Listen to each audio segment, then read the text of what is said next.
What are you finding today being the biggest challenge for those firms that are between, million and 3 million mark of revenue? I know that up until 750, probably the biggest challenge is I got to find clients, right? Absolutely. Always.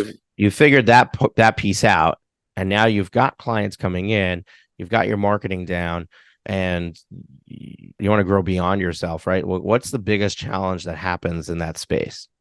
So this is what I love is like what I'm going to share here is going to be utterly not revolutionary, except for the few people who need to hear this message at this exact moment, right? And that's, I mean, let's be honest, Moshe, that's 90% of the work that we do is it's not completely reinventing the wheel. It's finding people who are ready for it, which, by the way, marketing lesson in and of itself.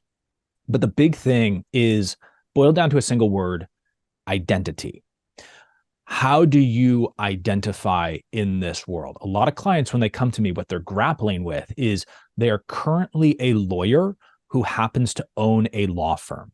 And we're working towards how do they, and they don't necessarily know how to articulate it, but I also like to say a lot of people, when they start with me, whether it's one-on-one or in the new program, the Genesis Mastermind program that I have, when they're starting with me, it's usually because they're at a point of transition. And that transition is sometimes conscious and sometimes it's subconscious, or sometimes it's misappropriated. It's, okay, I think I'm in a sense of transition because I want more revenue in my firm, when in fact it's actually that they're dealing with the issue of, I don't want to go to trial anymore. I'm actually not excited by that at this point. And I think that revenue initially solves that problem, except they're actually tying themselves to generating the revenue as a trial lawyer instead of moving away from it. So coaching identity and saying, how do we move you from being a lawyer who owns a law firm to being an entrepreneur? How do we build your entrepreneurial skill set? And so this is where it also becomes a practical exercise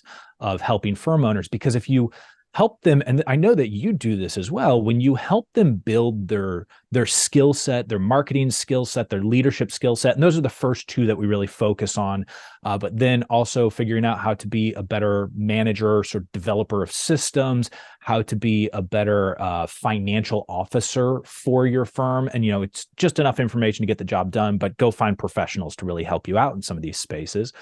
When you start building that skill set, now you can drop into that identity in a deeper way. They're afraid of it at first because it seems like this gigantic pool of unknown information, and they don't want to dive into that because they're in the warm, comfortable waters of, I know what it's like to be a lawyer, and I'm okay running a firm where there's either cash in the bank or there's not a lot of cash in the bank. And if there's not a lot of cash in the bank, now I'll try and figure out how to solve that problem.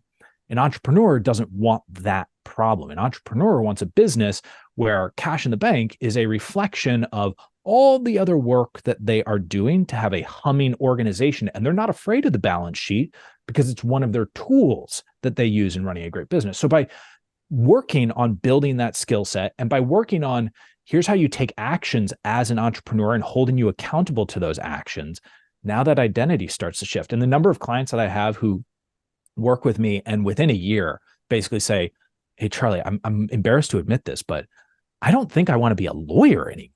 Right? I'm like, I love that. I love that for you. I'm so excited. That's why we're doing this work. Maybe you didn't know that was why we were doing this work, but that is why we're doing this work. And so then we can have them own a business, and that's far more exciting.